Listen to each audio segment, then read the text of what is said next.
My present situation was one in which all voluntary thought was swallowed up and lost.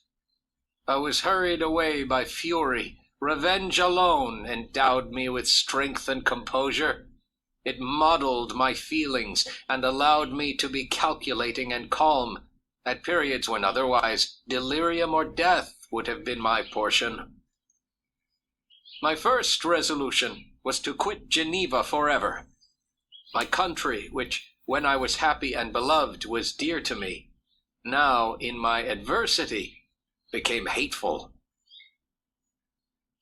By the sacred earth on which I kneel, by the shades that wander near me, by the deep and eternal grief that I feel, I swear, and by thee, O night, and by the spirits that preside over thee, I swear to pursue the demon who caused this misery, until he or I shall perish in mortal conflict.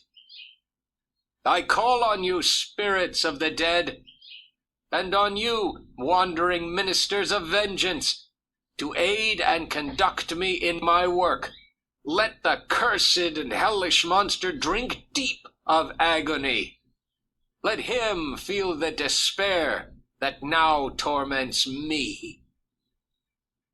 I was answered through the stillness of night by a loud and fiendish laugh. It rung on my ears long and heavily. The mountains re-echoed it, and I felt as if all hell surrounded me with mockery and laughter. I am satisfied, miserable wretch.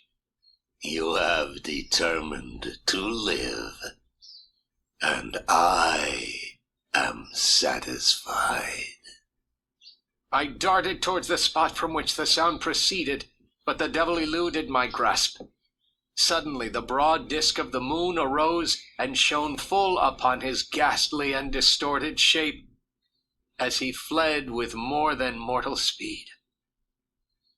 And now my wanderings began, which are to cease but with life. I have traversed a vast portion of the earth, and have endured all the hardships which travelers in deserts and barbarous countries are wont to meet. How I have lived, I hardly know. Many times have I stretched my failing limbs upon the sandy plain and prayed for death.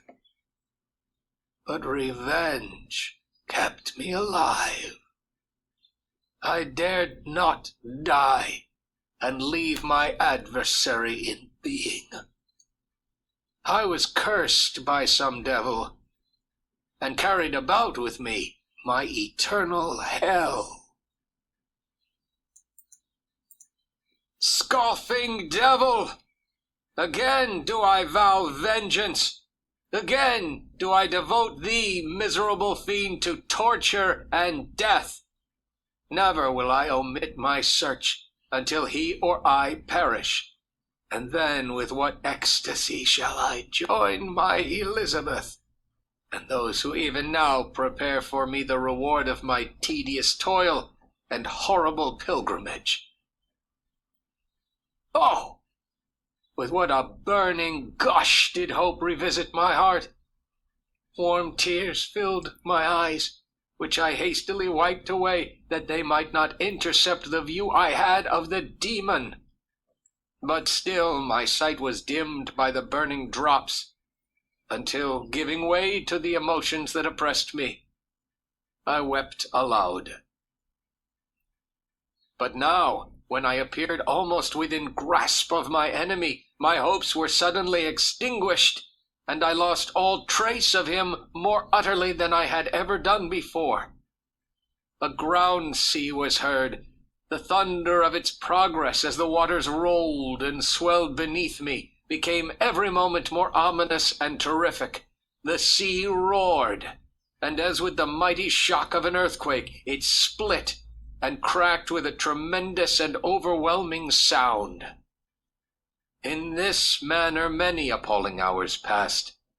Several of my dogs died, and I myself was about to sink under the accumulation of distress, when I saw your vessel riding at anchor and holding forth to me hopes of succor and life.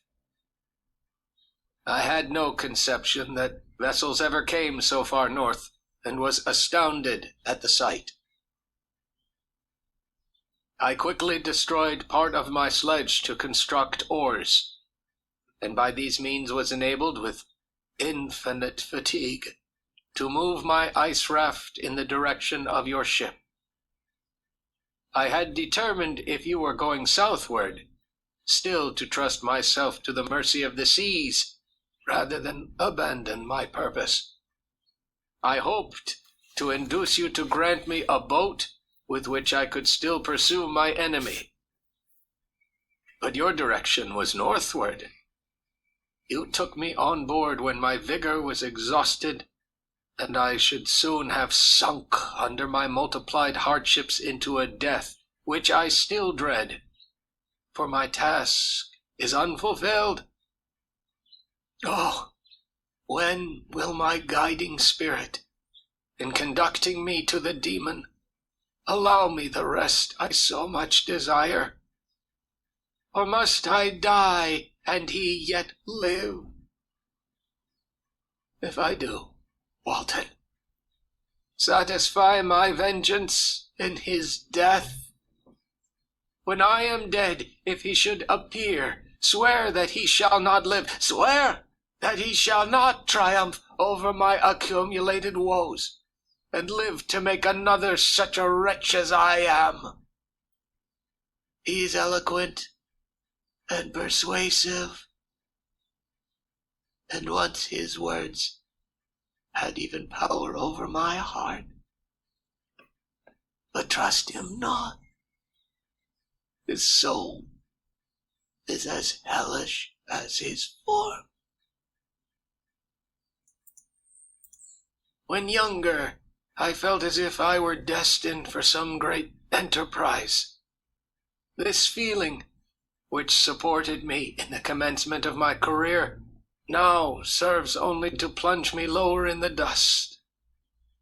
All my speculations and hopes are as nothing, and like the archangel who aspired to omnipotence, I am chained in an eternal hell.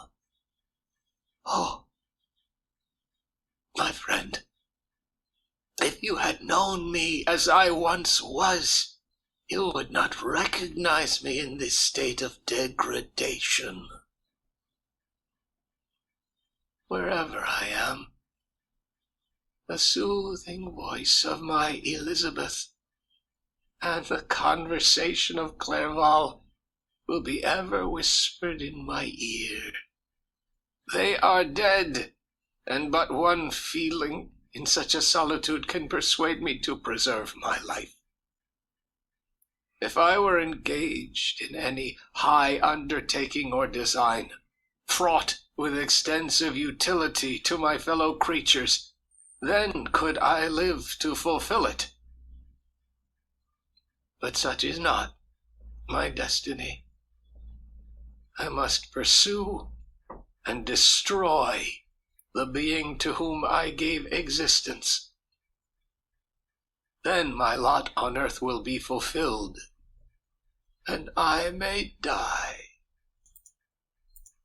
Alas, the strength I relied on is gone.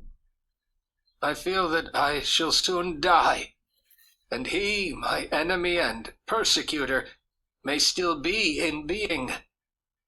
In a fit of enthusiastic madness, I created a rational creature and was bound towards him. The task of his destruction was mine, but I have failed. When actuated by selfish and vicious motives, I asked you to undertake my unfinished work. Yet I cannot ask you to renounce your country and friends. And now that you are returning to England, you will have little chance of meeting with him. I dare not ask you to do what I think right, for I may still be misled by passion. that he should live to be an instrument of mischief disturbs me. In other respects, this hour, when I momentarily expect my release, is the only happy one which I have enjoyed for several years. The forms of the beloved dead flit before me, and I hasten to their arms. Farewell, Walton. Seek happiness in tranquility, and avoid ambition, even if it be only the apparently innocent one of distinguishing yourself in science and discoveries.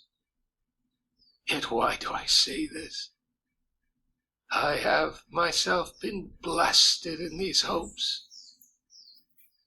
Yet another may succeed. His voice became fainter as he spoke, and at length, exhausted by his effort, he sunk into silence. He pressed my hand feebly, and his eyes closed forever, while the irradiation of a gentle smile passed away from his lips. Margaret, what comment can I make on the untimely extinction of this glorious spirit? What can I say that will enable you to understand the depth of my sorrow? All that I should express would be inadequate and feeble. My tears flow. My mind is overshadowed by a cloud of disappointment. But I journey towards England, and I may there find consolation. Good night, my sister.